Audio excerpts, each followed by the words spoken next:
นตกอย่างแรงครับพี่น้องเอ้ย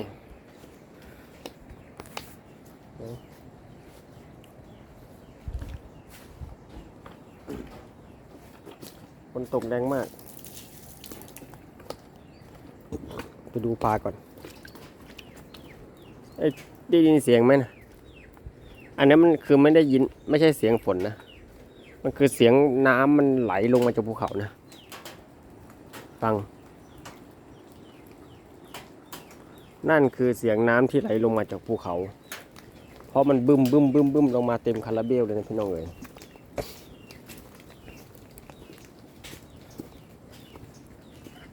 ฝนมันลงมาแบบเต็มตีนเลย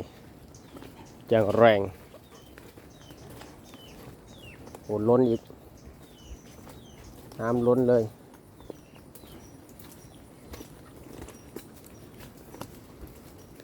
น้ำล้นสาหน่อยแล้วมันไม่แอบมากินฟางแล้ว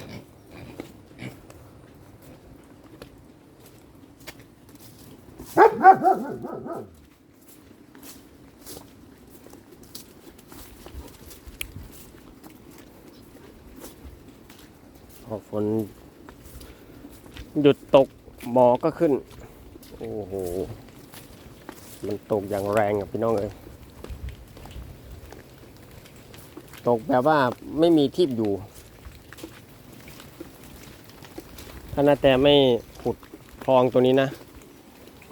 ปีนี้นะโอ้โหสระนี่ไม่ต้องถามถึงน้ำล้นบึ้มแน่นอนน้ำไหลอย่างแรง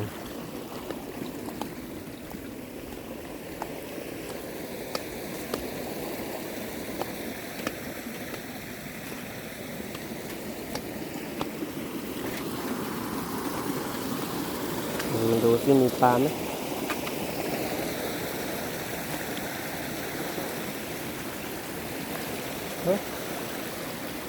ฝนตกแรงไม้ไผ่หักไปไว้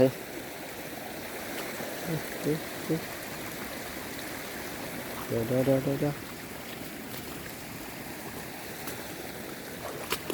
ว้าวสวยมาแล้วมึง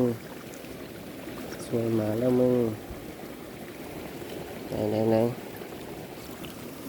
เข้ามานี่มึงสวยมาแล้วมึงไปไหนละยังอยู่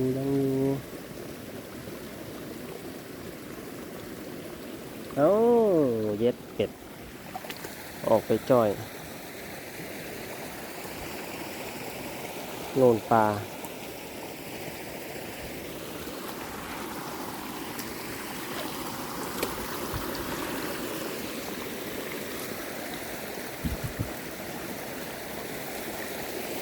ติดปลาไหม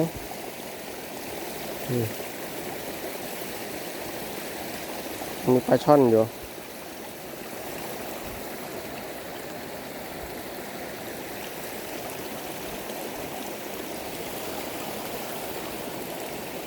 ปลาใหญ่จะลงตอนเย็นนั่นแหละ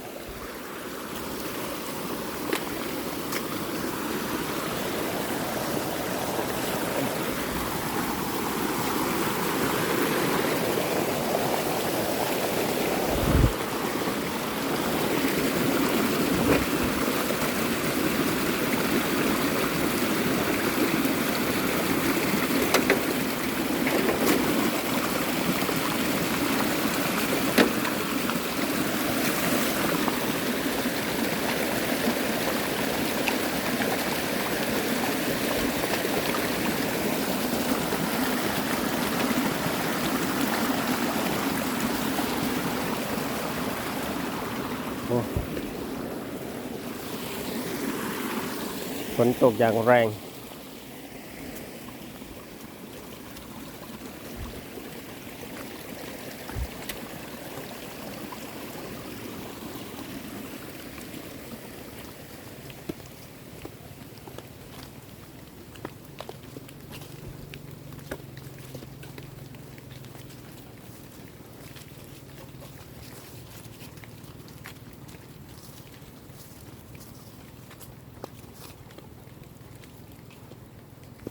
นี่ว่าแกจะเอาเข้าคอกเลยมั้ย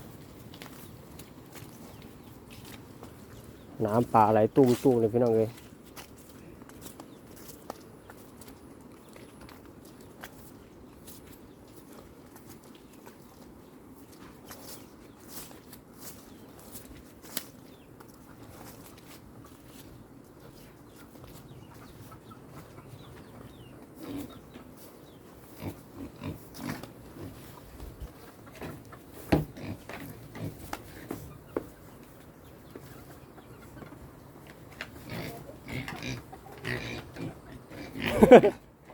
ดึงเฟิงวันใหม่ดึงฟันเราไปกินละ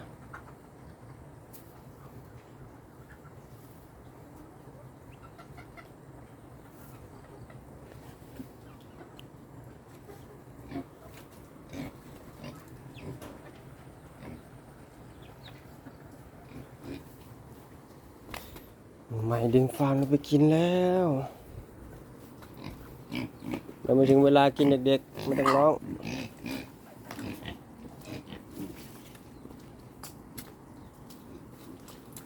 โอ้โหน้ำปลามา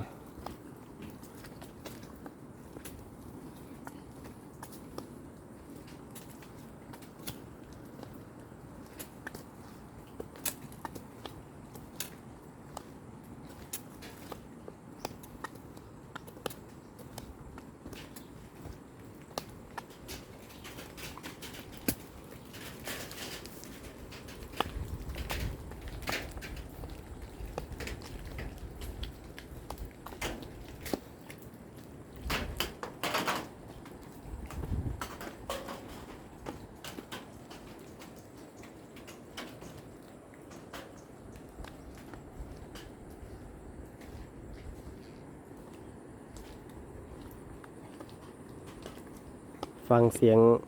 น้ำไหลจนจากภูเขาครับบ่มเบิ่มเบิ่มเบิ่มเลยนะ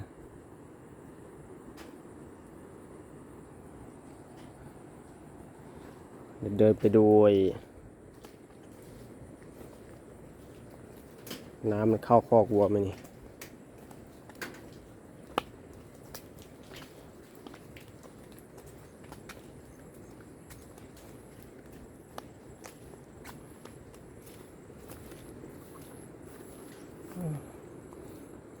วันสองวันนี้สูบน้ำออกจากสวนหญ้าแล้วก็น้ำมาอีกโอ้ย4 บิต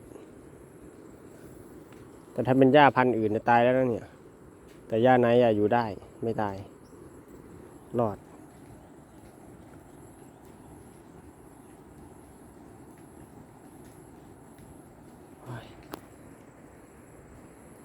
ไปสำรวจคอกวัวก่อนพ่อจะเอาเข้าวัวเข้าคอกไปโอเคครับผม